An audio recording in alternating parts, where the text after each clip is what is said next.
जय हिंद। तो आप सभी को जय श्री राधे राधे।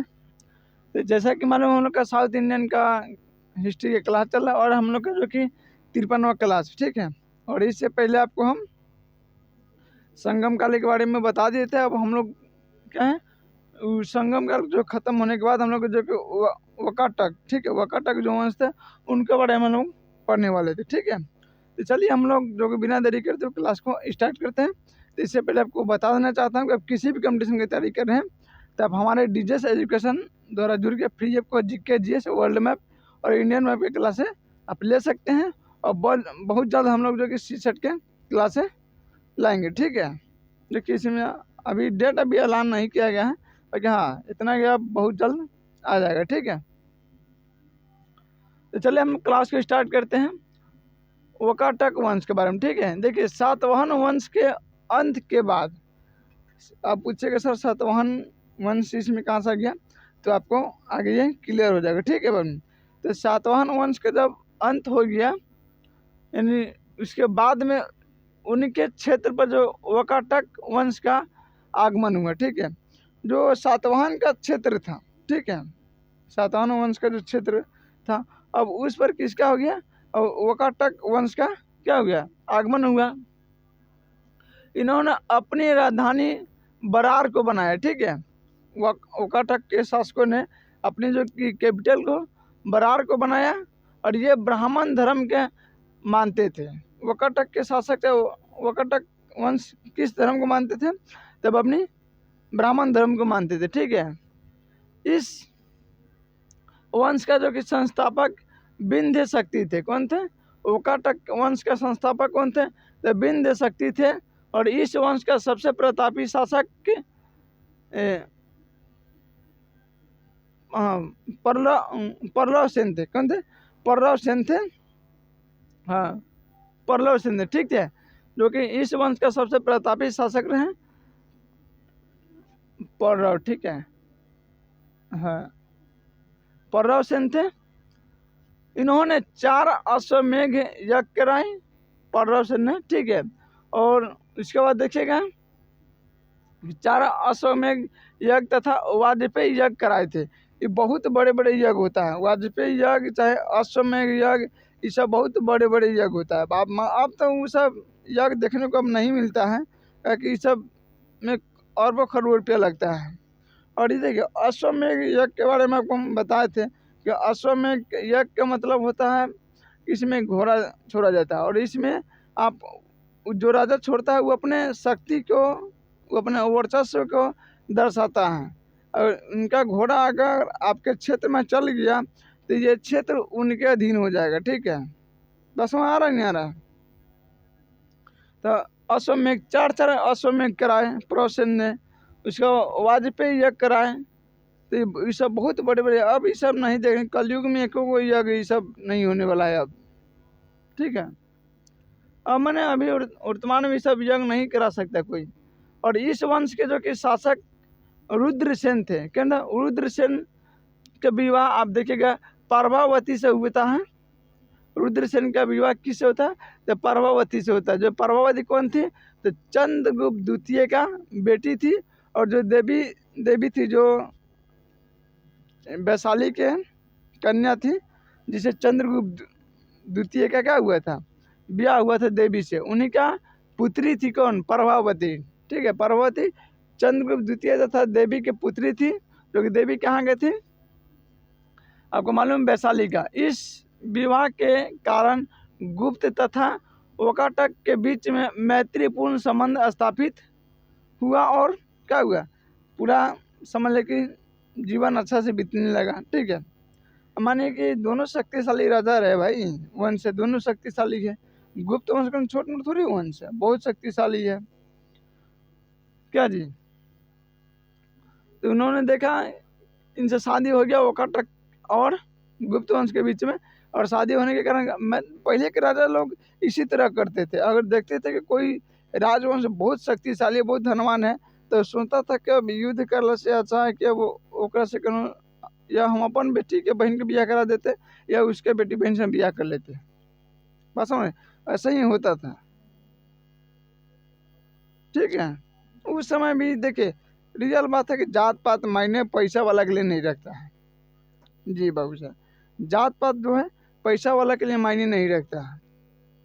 अगर आप कोई भी जाति से आपको अरबों खरबों के मालिक है तो आप बढ़िया बढ़िया करने की जो समाज में दूसरे को हंसते थे वो खुद आपसे शादी करवा देंगे अपनी पुत्री के बहन को। और समझ रहे हैं, तो आपके पहले पैसा है तो सब कुछ है। अब पैसा नहीं तो आप कितना बढ़ के जाति से बिलोंग करते, कोई आपको 2 कौड़ी भरी इज्जत आपको नहीं करेगा। ठीक है, तो यहाँ देखिए गुप्त वंश कहाँ, वकटक वंश, इन्होंने अपनी शादी एकदम मैत्रीपूर्ण स्थापित कर लिए। समुद्रगुप्त के जो कि जो प्रयाग प्रशस्ति अभिलेख है, समुद्रगुप्त का जो प्रयाग प्रशस्ति अभिलेख से वकटक की जानकारी आपको नहीं देखने को मिलेगा। ठीक है, जो समुद्रगुप्त का जो प्रयाग प्रशस्ति अभिलेख है यहाँ से आपको वकटक वंश का जानकारी आपको नहीं मिलेगा। ठीक है, क्योंकि इस अभिलेख के केवल एक ही चीज़ पे लिखा गया है, जीते गए क्षेत्र के बारे में चर्चा किया गया है। प्रयाग प्रशस्ति अभिलेख जो कि समुद्रगुप्त का है। ठीक है, इसमें किसी वंश का क्या है उल्लेख नहीं है, सिर्फ समुद्रगुप्त का है। ठीक है, देखिए वकाटक की शक्ति धीरे धीरे अब कमज़ोर हो गया और इनके जो कि स्थान पर अब चालुक्य वंश का उदय हुआ। ठीक है, अब वकाटक का हुआ समाप्त हो गया, जाते उसमें तुलफा नहीं है। देखा कि गुप्त वंश एकदम शक्तिशाली था तो उसी से अपना मैं शादी विवाह करके क्या हुआ संबंध बना लिया। अब पड़ोसी से हो गया संबंध, अब शांति साथ में जिंदगी कट जाएगा ना बाबू, सच बात है कि नहीं। हाँ, तो अब हम लोग क्या करते हैं बाबू, अब हम लोग चालुक्य वंश के बारे में पढ़ लेते हैं। देखिए चालुक्य वंश 550 ईस्वी से लेके 757 ईस्वी तक इन्होंने शासन किया। और कहाँ किया था, तो सतपुरा पर्वत की जो दक्षिणी भाग में उन्होंने अपना वंश को स्थापित किया। जो चालुक्य वंश का उदय हुआ और इसकी 3 शाखाएं थी। चालुक्य वंश का 3 शाखाएं थी, एक वातापी, एक कल्याणी और एक बेंगी। ठीक है, 3 शाखा थी चालुक्य वंश के, जिसमें हम लोग अभी पढ़ेंगे वातापी को पढ़ेंगे। अब हम लोग पढ़ते हैं वातापी, पहला जो हमने शाखा है उसको पढ़ लेते हैं। तो वातापी का जो कि चालुक्य वातापी का वर्तमान में नाम बदल के क्या रखा गया है, बदामी रखा गया है वातापी के। ठीक है, यह तीनों चालुक्य में सबसे पश्चिम में स्थित है ये वातापी का चालुक्य। ठीक है, इसी ने चालुक्य की नींव रखी थी। जो वातापी के जो शासक थे इन्होंने चालुक्य का क्या नींव डाला था। ठीक है, आप लोग समझ में आ रहा है। कल एक बबनी थी, शायद उनका नाम अभी नहीं याद है, उन्होंने कल कहा था कि सर आप वीडियो बनाते समय या पढ़ाते समय क्या है या आप जो कि उधर उधर देखते थे बबनी, यहाँ ऑफलाइन में कुछ बच्चे हैं तो उनको भी ध्यान देना पड़ता। ठीक है, आप तो हमारा वॉइस देखिए बोर्ड पर आप देख ही रहे आप लोग, क्या जी सच बात है कि नहीं।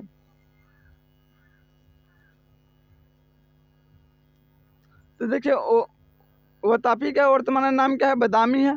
और ये तीनों चालुक्य के क्या थे, सबसे पश्चिमी में स्थित है। इसने चालुक्य की नींव रखी थी जो वातापी के शासक थे। इसी वंश का अगला शासक होता है कीर्तिमान। कौन है, कीर्तिमान वन जो होता है इस वंश का अगला शासक होता है। ठीक है, कीर्तिमान वन, इसे चालुक्य का निर्माता कहा जाता है। कीर्तिमान को चालुक्य का निर्माता कहा जाता है। ठीक है, अगर बाई द क्वेश्चन बन जाएगा चालुक्य वंश का निर्माता किसे कहा जाता है, तो कीर्तिमान 1 को कहा जाता है। ठीक है, इसके बाद शायद कीर्तिमान 2 भी आएगा, तभी तो यहाँ कीर्तिमान 1 लिखा गया है। और देखिए पुलकेशिन द्वितीय इस वंश का सबसे प्रतापी शासक रहे।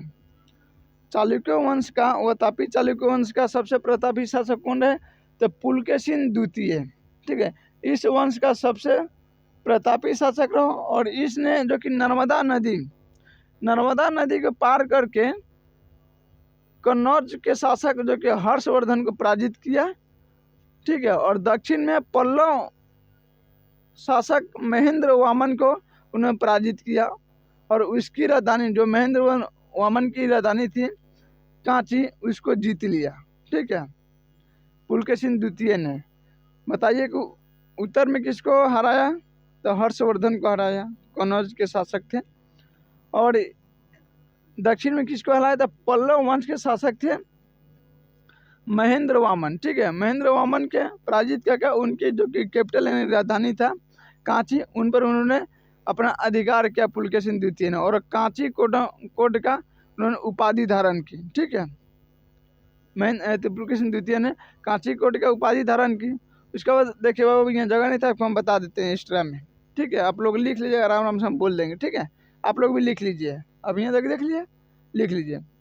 तो देखिए अब दोबारा बार पुलकेशिन द्वितीय ने फिर पल्लव वंश पर क्या करते हैं? आक्रमण करते हैं। ठीक है, दोबारा बार पल्लव वंश पर आक्रमण करते हैं, लेकिन दुर्भाग्यवश पुलकेशिन द्वितीय का उस समय पल्लव वंश के शासक थे नरसिंह वामन। कौन थे? नरसिंह वामन थे, और इनको क्या हुआ? पराजित कर दिए, पुलकेशिन द्वितीय को पराजित कर दिए। और इनका पीछा करते देखे ये पुलकेशिन द्वितीय ने महेंद्र वामन के पराजित करके पीछा करते करते कांची पहुंचा था, और कांची को जीत कर इन्होंने कांची कोट का उपाधि धारण की थी। ठीक है, और जब दोबारा आक्रमण किए तो उस समय पल्लव वंश के शासक थे नरसिंह वामन, और उन्होंने इनको पराजित करके इनको पीछा करते करते इनके राजधानी वातापी तक पहुँचे। कहाँ तक पहुँचे? वातापी पर। और वातापी पर पहुँच के उन्होंने वातापी कोट का उन्होंने उपाधि धारण कर ली, नरसिंह वामन। ठीक है, ये सब क्वेश्चन पूछेगा कि कांची कोट का उपाधि किसने धारण की थी, तो आपको याद रहना चाहिए पुलकेशिन द्वितीय ने। वातापी कोट का उदाहरण किसने उपाधि धारण की थी, तो आपको याद रखना नरसिंह वामन ने। ठीक है, तो ऐसे याद करके रखना है। तो उन्होंने पुलकेशिन द्वितीय को पीछा करते करते वातापी तक पहुँचे, और उन्होंने वातापी कोट का उन्होंने उपाधि धारण की, और पुलकेशिन द्वितीय का क्या उन्होंने हत्या कर दी। ठीक है, और पुलकेशिन द्वितीय का जो कि देखिएगा राज कवि, उनका नाम था रवि कीर्ति। ठीक है, जो पुलकेशिन द्वितीय क्या थे? ये राज कवि थे इनका। ठीक है, जिनका नाम क्या था? रवि कीर्ति। ठीक है बबनी, हाँ। अब हम लोग पढ़ेंगे कीर्ति वामन 2 के बारे में हम लोग पढ़ेंगे कल। ठीक है, जो इस वंश का अंतिम शासक रहे। तो ठीक है, आप सभी को जय हिंद, जय श्री राधे राधे। फिर हम लोग मिलेंगे अगले नेक्स्ट क्लास में। ठीक है।